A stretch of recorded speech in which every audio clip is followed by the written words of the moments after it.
Kami sangat bersyukur kepadamu Tuhan. Bapa, pada malam hari ini kami datang sujud menyembah Engkau.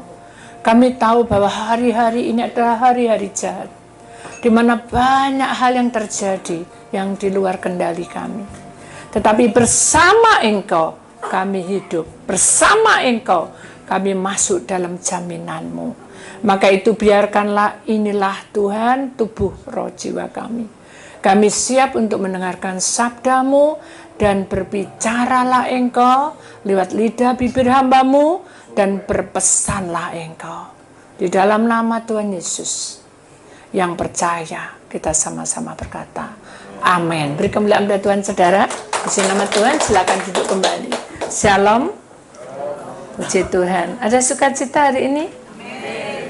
Judulnya hari ini temanya adalah hidup baru. Saudara yang terkasih dalam Tuhan Yesus, kita tahu bahwa orang yang hidup baru itu adalah semuanya harus diperbarui, ya. Dan orang yang hidup baru itu harus mengalami sesuatu untuk maju ke depan, bukan mundur jalannya. Jadi kita ingat bahwa hidup baru itu adalah satu bukan kesan tapi pesan dari kata-kata ini bahwa kita harus masuk di dalam kehidupan yang harus ada pembaruan. Dan harus ada langkah ke depan. Sebentar lagi kita akan masuk di dalam KKR 10 Desember, saudara.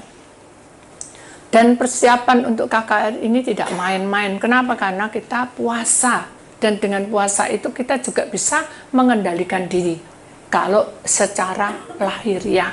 Tapi kalau secara roh, kita punya kuasa untuk menghalau segala kuasa-kuasa yang bukan dari Tuhan. Bu, aku kan tidak pernah ngusir-ngusir setan kayak ibu. Saya juga tidak mau saudara ngusir-ngusir setan ya. Mau saudara? Saya juga tidak mau. Tapi karena jalan Tuhan, karena kehendak Tuhan, maka kita harus melewati. Karena rencana Tuhan itu yang terindah dalam hidup kita. Jadi kalau saya dikasih tugas untuk seperti itu, ya saya jalani. Demikian juga hidup saudara. Saudara punya tugas untuk mendoakan. Ya saudara harus berdoa gitu. Itu adalah tugas mulia selama kamu tinggal di dunia. Kalian di dunia ini tidak mungkin hanya lahir gitu aja dan berhasil. Tidak.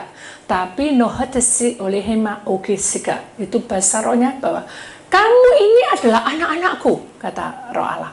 Aku melahirkan kamu di dunia ini untuk menjadi terang. Dan terang itu akan hidup dan selalu baru. Nah itu saudara. Jadi bukan ini rusak diganti di model apa gitu. Bukan. Tapi Tuhan ingin supaya kehidupan kita ini seperti tanah liat. Ya. Siap untuk dibentuk, siap untuk diolah, siap untuk diubah. Tapi yang merubah bukan kita. Tapi Tuhan Yesus. Amin. Kita siapkan hati kita ya saudara, kita masuk di dalam sesuatu yang indah di mana hidup baru itu menjadi bagian kita. Kita akan langsung buka firman Tuhan sudah di dalam Roma pasal 6 ayat 4a. Begini bunyi firman Tuhan. Dengan demikian kita telah dikuburkan bersama-sama dengan Dia oleh baptisan dalam kematian. Saudara, tahu artinya? Tahu artinya di sini dikatakan oleh baptisan dalam kematian? Itu artinya adalah kehidupan kita yang lama, saudara, itu harus dikubur. Ya, bukan kitanya yang dikubur, saudara tidak akan mau, saya juga tidak mau dikubur. Kenapa? Karena kita punya nafas. Yang Tuhan inginkan di dalam Roma 6:4a ini, pasal 6 ayat 4a ini, menandakan bahwa Tuhan itu memiliki program di dalam setiap manusia, tidak peduli agama apa, tidak peduli itu bagian apa dan golongan apa. Karena aku mencintai seluruh umatku di dunia ini. Jadi kita harus tahu bahwa kita semuanya ini memiliki masa depan masing-masing, saudara. Mungkin saudara akan bertanya, loh, aku punya masa depan, kenapa kakiku putus? Itu ada pertanyaan gitu. Kalau aku setia pada Tuhan, aku pelepasan, aku segala macam, kenapa aku tidak diberkati? Jadi kalau kita sebagai orang yang dipilih oleh Allah, diciptakan oleh Allah, kalau kita mau hidup baru, berarti kita harus mau berjalan bersama dengan Tuhan Yesus. Duh, Maksudnya apa, Bu? Selama ini apa memang saya tidak berjalan dengan Tuhan Yesus? Saya ini loh, dari Senin sampai Minggu, saya itu datang. Dan saya itu setia dan paling setia. Loh, itu adalah kewajiban. Yang Tuhan mau adalah ketika kita menjadi miliknya, dalam kondisi apapun, saudara. Saudara tetap mengucapkan syukur dalam segala perkara. Karena orang yang mengucapkan syukur dalam segala perkara, kalau dalam keadaan toko sepi, bisa enggak? Nggak bisa, saudara. Atau kita mengucapkan syukur dalam segala perkara, tapi kita lagi bertengkar, bisa enggak? Nggak sejahtera. Maka itu, kita harus minta pimpinan Tuhan, aku harus hidup baru, Tuhan.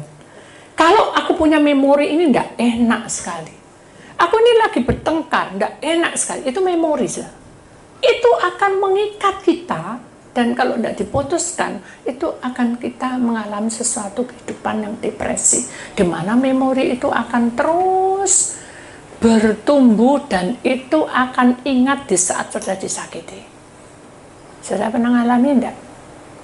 Sakit enggak? Waduh, reso. Untung aku anak Tuhan, enggak bisa aku bunuh diri. Nah, itu enggak boleh katakan gitu. Kenapa? Karena kita anak Tuhan, punya komitmen, punya hidup baru, tidak ada namanya bunuh diri. Amin? Kita bilang, aku anak Tuhan, kita tidak boleh bilang, aku kekurangan. Amin? Jadi kita harus bilang apa, Bu? Oh, aku tidak punya uang. Saudara, selama saudara diberi kesehatan, itu adalah ucapan syukur.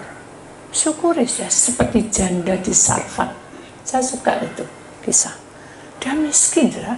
Gak punya apa-apa, anaknya itu wes ini penghabisan makanan, tapi Tuhan melihat isi hati mereka, sampai hamba Tuhan datang tak mintain makanan itu. Siapa mau? Nggak kenal orang dikasih loh, dan kenapa? Karena dia punya iman hidup baru. Tahu maksudnya? Jadi orang yang hidup baru itu adalah siap menghadapi tantangan ke depan apapun. Mungkin saudara sakit, ya. Mungkin saudara sakit, saudara punya masalah. Mungkin saudara punya hal-hal yang membuat saudara terluka. Mungkin saudara juga tidak mengira bahwa ini ada kecelakaan, atau mungkin kita kehilangan keluarga. Kita tidak boleh menghakimi, saudara. Kita harus tahu bahwa hidup baru itu harus berjuang. Nggak bisa hidup baru itu, oh wes kita cuma diem-diem kayak bos. Nggak bisa. Kita hidup baru itu harus ada satu perjalanan yang penuh dengan banyak hal. Tuhan Yesus sebagai anak Allah. Dengarkan baik-baik. Yesus mati di kayu salib itu untuk apa, saudara? Untuk kita loh. Bukan untuk kepentingan Tuhan loh. Benar nggak? Ya kan? Nah, setelah dia turun dari tata surga yang kudus, suci, tidak kekurangan apa-apa kasarannya, dia turun ke bumi sampai 40 hari puasa. Saya nyobai siapa? Setan. Apa percobaannya? Ingat toh? Itu sering saya kumandangkan. Hei guru, kalau kamu anak Allah benar-benar, jadi itu batu, jadi roti. Kita kerja, saudara. Sama seperti hidup manusia, kita kerja, punya opah, punya jerih payah, punya keringat yang menetes. Keringat yang menetes inilah yang akan dihitung oleh Tuhan. Halo? Dengar? Jadi kalau saudaranya diam, tak bisa. Tapi saudara dengan mengeluarkan keringat itu, Tuhan akan hitung keringat saudara. Sama seperti Tuhan sebagai anak Allah. Dia berjalan keluar kampung untuk apa? Mencari jiwa. Dia anak Allah yang tidak bercacat celah. Tapi Yesus mau rela berjalan mengelilingi sampai dimanapun. Dia punya tugas sama seperti saudara. Ingat saudara, jadi saudara harus tahu bahwa dengan perjalanan kita ini, kita harus menguburkan keakuan kita, menguburkan, aduh aku tidak mau, aku sakit, tidak boleh saudara ya. Kita tidak boleh memanjakan kondisi, amin. Kita harus kuat ya. Saya memberi kesaksian tapi bukan berarti saya itu wah enggak ya. Saya itu tadi pagi lagi menjemur pakaian karena saya cepet-cepet. Waktu, saudara terasa enggak? Waktu ini singkat sekali. Terasa enggak? Cepet loh saudara. Tahu-tahu sudah siang, tahu-tahu saya sudah menata, kena sinar kan? Nah, pikiran saya, enggak apa-apa. Ini kan vitamin D, ya kan? Ini akan membuat saya jadi sehat. Virus-virus pergi apa? Itu pikiran saya. Udah aja. Wah, keringet sampai ke bios-bios. Begitu masuk, saudara, saya itu cuci-cuci lagi. Tapi dalam keadaan itu ngeleang saya. Ngeleang, bener-bener mau pingsan gitu. Loh, kok ada lindu? Saya pegangan. Loh, kenapa ini? Akhirnya saya berhenti. Tuh, ngeleang sih. Sudah, saya ambil minyak putih. Saya duduk. Saya gosok semua. Saya gosok, merah. Dan saya berdoa, Tuhan, kuat enggak aku nanti berdiri di sini? Tak serah. Saya enggak mau, Tuhan sakit, Tuhan sembuh. No. Saya berserah, kuat enggak. Tapi Tuhan bilang apa, saudara? Kamu tuh kecapean. Ya. Pulang malam-malam. Manusia itu ada batasnya. Anginmu tuh banyak. Makan, minum obat. Loh, Tuhan, saudara. Jadi, kalau kita sebagai anak Tuhan, hidup baru, kita harus menguburkan keakuan kita. Enggak, berdoa, kan aku hamba Tuhan. Enggak bisa. Kalau Tuhan suruh minum, ya minum, saudara. Kalau saya mau bilang, saya sudah minum vitamin. Tapi Tuhan tetap bilang, harus minum obat. Ya, obat apa aja untuk masuk angin. Ya udah, saya minum. Udah, saya pijat di sana, merah semua. Saya lego, aduh Tuhan kau baik. Tuhan itu menyertai saya, malaikat menjaga saya. Udah, saya baru selesai istirahat. Ada sesuatu yang harus saya kerjakan. Keluar sudah dari rumah. Keluar sudah. Habis merah-merah itu keluar sudah. Saya bilang, Tuhan jaga saya. Nah, begitu jalan sudah selesai semua. Tidak pusing, tidak apa, bukan karena obat. Saya tahu ini disik oleh Emang. Karena Allah menjaga. Karena saya mau hidup baru. Amin. Jadi dalam kondisi apapun hidup baru itu seperti itu. Saya mau pemulihan, mau berjalan apa adanya. Hingga akhirnya saudara, sampailah di sini saya dengan ucapan syukur. Tuhan dahsyat. Jadi kemuliaan pada Tuhan saudara. Bukan karena sayanya, tapi Tuhan dahsyat di tengah-tengah kita. Banyak pertolongan Tuhan itu di tengah-tengah kita. Saya yang sudah tidak mau bersaksi. Yuk, besok Senin saksi. Ojo masuk. Jangan saudara ya. Harus masuk. Dan jangan absen. Kenapa? Karena kita persiapan untuk masuk di dalam doa pementerian. Kita akan buka lagi satu ayat saudara. Selanjutnya, Roma pasal 6 ayat 4b. Begini bunyi firman Tuhan, supaya sama seperti Kristus telah dibangkitkan dari antara orang mati oleh kemuliaan Bapa, demikian juga kita akan hidup dalam hidup yang baru. Amin. Jadi saudara, kalau kita ini memang betul-betul anak Tuhan, ya, anak Kristus, ya, kita itu harus belajar seperti Tuhan Yesus, ya. Sekalipun dia anak Allah, dia dicambuk, tetap mulutnya membungkam. Sekalipun dia dimahkotai duri, dia merintih dan menangis pasti. Tidak mungkin, tidak mungkin. Dia pasti merintih dan kecewa. Tapi dia berdiam diri. Bukan diam diri, kontok-kontok, tidak boleh, saudara. Seperti itu tidak boleh. Berdiam diri itu rela. Sampai dia dihianati dengan murid-muridnya, sampai semuanya itu tidak ada yang dikatakan itu adil. Coba kita masukin kronologi kematian Tuhan itu. Ada enggak yang membela Tuhan waktu itu? Halo? Gak ada. Ada tukang kayu yang membantu dia waktu ngangkat kayu itu toh. Gak ada lagi. Dari situlah kita sadar bahwa kehidupan kita yang tidak sempurna itu sebetulnya kita itu mensyukuri. Kenapa? Tuhan sudah sediakan hidup kita untuk masa depan. Tuhan janji akan memberkati kita. Tuhan janji akan memberikan kesembuhan. Tuhan janji akan memberikan kebahagiaan. Sekarang tinggal bagaimana kita mengelola iman kita bersama dengan Tuhan. Kalau kita hidup di dalam kebenaran, kita harus punya ketegasan, saudara. Dan kita harus punya pilihan, lebar atau sempit. Saya sering nyanyikan tuh, di dalam dunia itu ada dua jalan, lebar dan sempit. Mana yang kamu pilih? Yang lebar itu api, yang sempit itu kemuliaan Tuhan. Berarti kalau sempit itu enakkah jalannya? Tidak bisa enak-enakan. Kita harus selalu waspada supaya kita tidak tergelincir karena jalan ini sempit. Tapi sempit ini menuju keselamatan. Dan hidup yang diperbarui itulah yang mengangkat kita untuk masuk dalam kebenaran. Amin. Jadi kita imani, kita harus jadi tentara. Siapa yang mau jadi tentaranya Allah? Sedikit sekali. Semua jadi tentaranya Allah mau? Amin. Aku amin. Tadi puasa kan? Kalau kita puasa, jangan semua jadi tentaranya Allah. Amin. Amin. Gitu saudara. Ya, kita mau jadi tentara Allah? Amin. Nah, beri kemuliaan pada Tuhan saudara. Ya, Tuhan itu ingin kita itu menyenangkan hati Tuhan.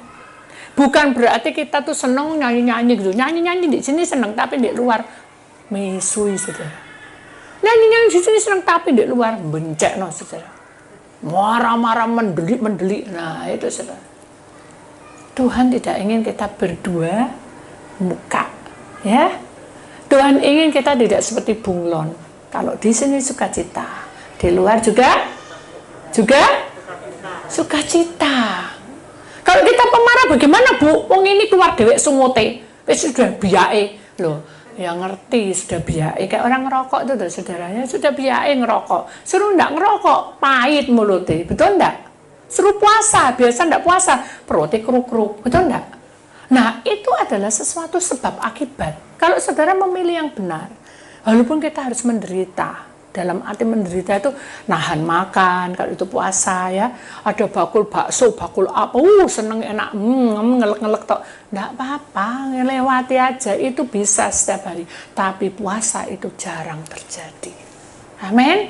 Jadi kita imani bahwa Tuhan itu menghendaki saya menjadi miliknya, sah di bumi maupun di surga. Kalau di bumi kita biasa-biasa, di surga enggak kenal. Aku enggak kenal kamu. Loh, aku anakmu, Tuhan aku nih, Bu Titi pesetia.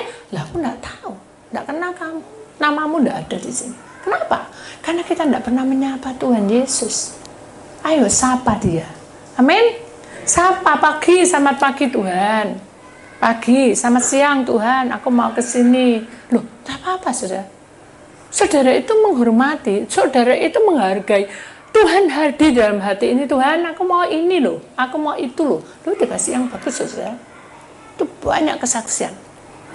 Mari hari ini kita imani bahwa kebangkitan itu akan menjadi bagian kita. Amin. Kalau kita hidup baru berarti gandengannya bangkit. Kalau kita tidak hidup baru berarti mati. Gandengannya apa? Depresi. Akhirnya apa? Gak dapat apa-apa di dunia. Wes nggak punya uang, nggak punya apa-apa, harta benda segala macam, dan keluarga juga nggak pas semua. Akhirnya kita jadi nggak baik. Nggak boleh ya. Kita harus bangkit. Kita semangat. Kenapa? Karena karena Allah ada bersama kita. Amin. Satu kehidupan yang melekat itu adalah ketika kita mengingat Tuhan. Ada satu kesaksian sebelum saya tutup. Saya mau singkat saudara. Kenapa? Karena hari ini ada perjamuan suci. Satu. Kedua, saya akan ada pelepasan. Ini hari istimewa. Kenapa? Biasanya kalau dalam perjamuan suci kita tidak ada pelepasan. Ya. Tapi saya percaya Tuhan yang menentukan. Ya. No decision. Open. Kawin. Aku akan siapkan. Kenapa? Karena ini sudah mendesak 10 Desember. Harus bersih semua. Aura yang tidak baik. Jadi pelepasan itu membuang kehidupan-kehidupan yang tidak baik. Saudara tahu maksudnya apa kehidupan tidak baik saudara? Saudara yang bisa tahu. Marah, gondok, mangkel, jengkel, ngomel, memeli. Lah itu saudara, itu salah satunya. Lepas keluar. Sudah jangan memeli saudara. Ya toh? Loh, kamu tuh loh sudah dikasih uang belanja habis. Tadinya diem. sama. Kok diem kamu nggak ngomong? Katanya Bu Titik sudah diem. Bu Titik lagi sudah loh.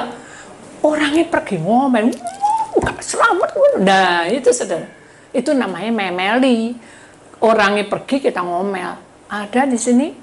Nggak ada ya di iman. Enggak, aku nggak mau seperti itu. Ada juga yang langsung marah. Diem-diem, nggak ada hujan, nggak ada angin, saudara. No, ada tinggi. Nah, itu yang harus dibuang, saudara. Lalu mudah tersinggung. Nah, saudara, mudah curiga. Nah, itu hati-hati. Itu yang harus diputuskan. Makanya lepas keluar. Nah, itu waktu lepas keluar tuh jangan kenaan aja. Tokno kabeh, tokno semua. Loh, saya bukan pawang, saudara. Lek pawang enak ular udah apa, usum pawang hujan enak, saudara. Kalau lepas keluar saudara doa, wis Tuhan putus no, sendak baik putus no, gitu saudara. Jangan saudara nanti diem aja. Waktu Tuhan bicara, berpesan, baru denger no. Jangan saudara lupa. Nanti saudara lupa, saudara bergerak sendiri sampai akhirnya lupa. Makanya pada waktu pelepasan saya tidak mau. Koyok gimana heboh itu tidak boleh saudara. Kenapa? Menurut saya rugi. Kenapa? No desita. Ketika Tuhan menjamah, dia pasti bicara. Amin. Jadi kalau bicara kita dengarkan. Oh, aku tidak boleh gini. Oh, aku begini. Nah, itu rencana Tuhan. Ya. Saya akan beri kesaksian satu kali. Nanti kita akan masuk dalam pujian penyembahan, saudara. Ada satu keluarga, saudara ya. Dan orang itu memiliki anak satu. Ya, laki-laki. Suatu ketika papahnya ini tidak pulang, ya. Terus mamanya tuh nangis ya gitu. Terus anak ini memegang tangan mamanya, "Mah, doa aja," katanya. Hanya dia berdoa. Doanya itu tidak bisa doa. Tadi saya bilang orang yang sumpek tidak bisa doa. Nah, ini anak yang doa. Cuma singkat Tuhan, papa dek mana? Balik no, gitu. Amin. Terus amin, terus ya kamu kok pinter? Enggak, aku enggak pinter. Ini Tuhan yang sayang sama mama. Aku juga sayang sama mama. Dipeluk dia, dicium kiri kanan. Nah akhirnya sudah 1 hari, 2 hari, 3 hari, 1 bulan enggak pulang sudah. Anak ini memperhatikan gerak-gerik daripada mamanya. Lagi ngedrop, sakit-sakitan. Terus pingsan tiba-tiba, dia sedih. Akhirnya dia menulis surat, saudara. Dan surat itu ditempel di tempat keramaian. Siapa yang nemu papaku namanya ini, tapi tidak ada foto ini. Lalu siapa yang mau ngelihat tulisan anak itu? Gak mungkin loh. Tapi sebelum dia menempel, dia berdoa, Tuhan, suci no. Tuhan, dengar no doaku. Sucikan ini surat. Dia tahu suci itu adalah sakral, adalah bukan sakti, adalah sesuatu yang betul-betul Tuhan dengar gitu. Dan dia bilang ini surat sucikan. Amin gitu aja. Terus ditambah. Sudah lalu lalang, enggak tahu orang berapa ya. Surat ini terbang, terbang karena lengket itu enggak lengket lagi, saking lama terbang. Begitu terbang menempel di satu bapak yang lagi ngantuk. Dia buka, kok ngesakno ya? Siapa ini? Namanya mana? Alamatnya mana? Nggak tahu dia. Tapi dia anak Tuhan. Akhirnya dia doa, Tuhan, saya kok dapat surat mendadak. Jadi bilang gitu, surat dari surga. Tak serahno Tuhan, siapapun yang menulis surat ini, tolong Tuhan. Bila Tuhan kendaki, Tuhan jawab. Sudah kan? Doa. Surat itu tiba-tiba terbang juga. Terbang, jadi saya didoakan terbang. Begitu terbang, kan orang ini kan udah tua. Jadi ngambilnya juga susah. Ini angin aja terbang. Terbang, lama jatuh ke sampah. Jatuh ke sampah, ada tukang sapu. Sudah. Begitu sapu, dia lihat tuh, kok ada surat. Dia baca, nangis. Dia ingat anaknya. Dia ingat suaminya. Ini istri perempuan, istrinya, suaminya sudah meninggal lama. Dia sebatang karang. Akhirnya dia berdoa, dengan bahasa yang kita juga tidak tahu karena dia lain ya. Dia bilang wis pokoknya Tuhan pasti tolong anak ini ya. Jadi dia tidak buang tapi disempit di pojokannya kayak pagar itu. Nah ya, saya ada orang genderang tuh saya tabuan pengamen ya. Dia lagi sandan-sandan gitu sambil enak kayak gaya gitu. Dia lihat tuh ada uang katanya gitu. Dia ambil, dibuka. Dia tersentuh hatinya. Kok hidupnya kok sama kayak aku. Akhirnya lagu ini dia ciptakan, dalam arti itu dia mengarang lagu ini. Kembali opa ya. Karena ada anak menunggu, istri menunggu terus dari bis ke bis, dari mana kemana. Salah satunya di suatu daerah dan disitulah orang tuanya ada. Dia mendengar lagu itu, dia tersentuh dan dia pulang. Nah, saudara perhatikan baik-baik. Bukan lagu itu yang menyentuh, ya kan? Siapa yang menyentuh? Hati Tuhan. Lewat apa? Lewat orang-orang tadi itu, doa-doa itu berantas. Noise kenapa? Ketika kamu berdoa panjang dari hari ke hari itu berantai, tidak pernah putus. Suatu saat rantai itu akan Tuhan patahkan dan dijawab. Amin.